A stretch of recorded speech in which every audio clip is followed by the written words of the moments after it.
Hello everyone, welcome to the channel. Today we are gonna be making Swiss chard. This is how it looks. Absolutely gorgeous. Dark green leafy. And to the pan I'm gonna add some olive oil, about a tablespoon.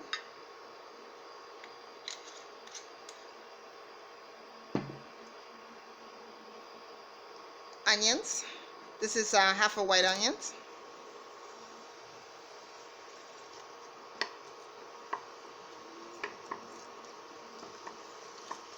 Getting it right in there.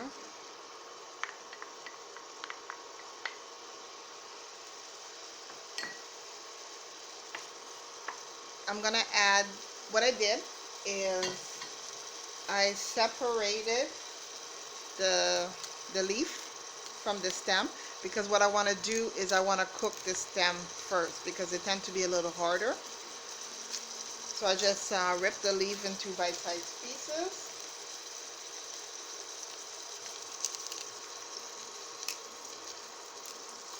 Well, I actually cut the stem, but you get the idea. So I'm gonna add the stem. Look at this gorgeous color. Swiss chard comes in two varieties, or possibly more. I know of two, and that's the white and the red.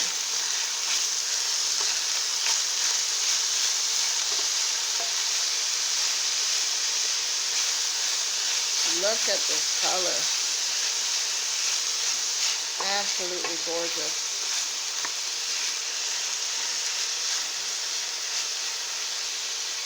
To this mixture, I'm gonna add, it's a ginger scallion flavored oil. At this point, it's mostly ginger and scallion. It's about a tablespoon and a half.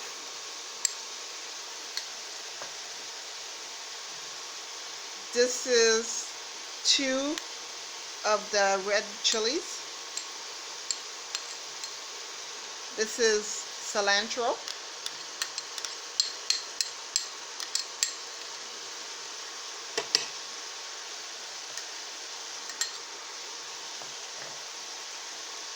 In here is green seasoning.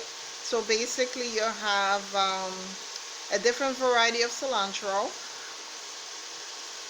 garlic, a little bit of vinegar, parsley.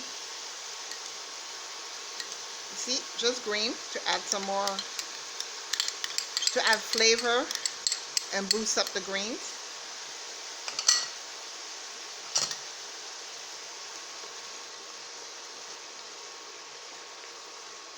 Smells absolutely delicious.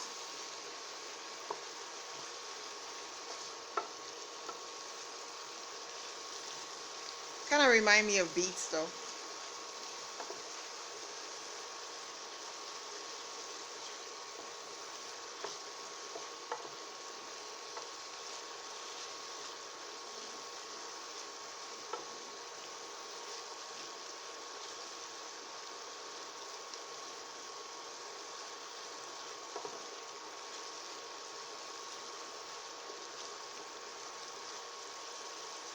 I'm just letting the stem become tender.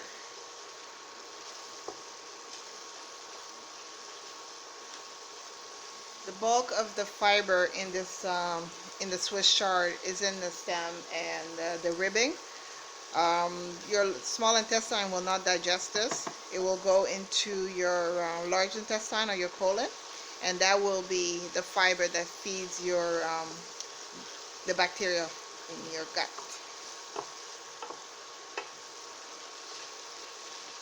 So it's good for you. Look at it turning the onions a nice lovely pink.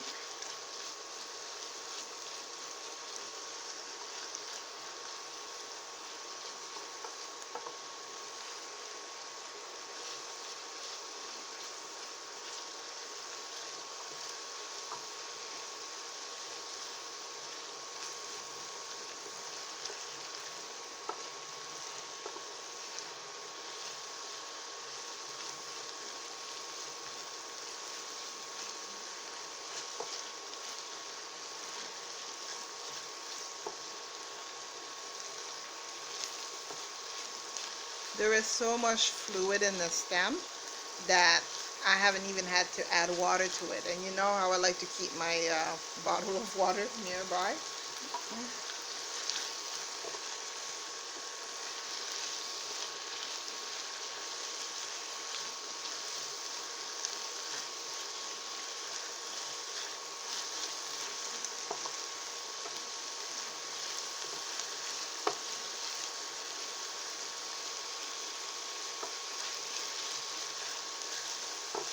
If you like it crunchy, right now would be really good. I like the stem a little crunchy because I'm just gonna take the leaf and slowly wilt them.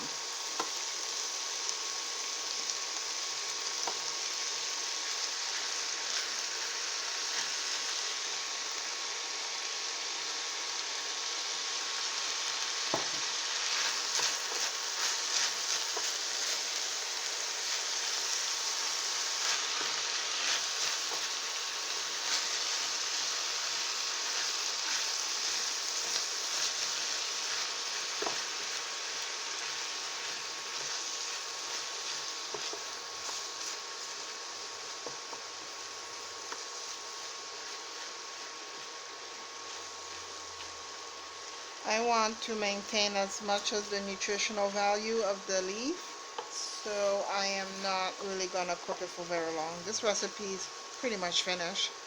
All I'm doing right now is trying to make some space so that I could add the other half of the rest of the leaf.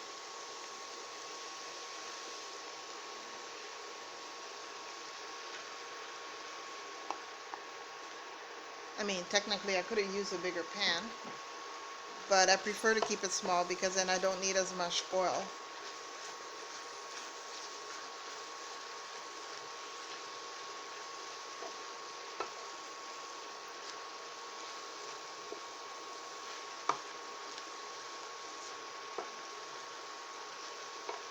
Dark leafy green tend to shrink considerably anyway.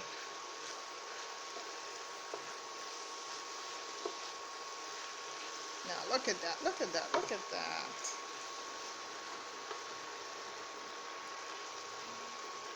This vegetable is so pretty.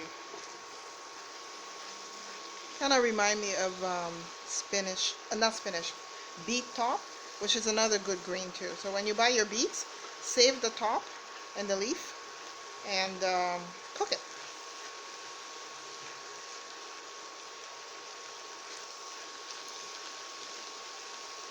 Okay.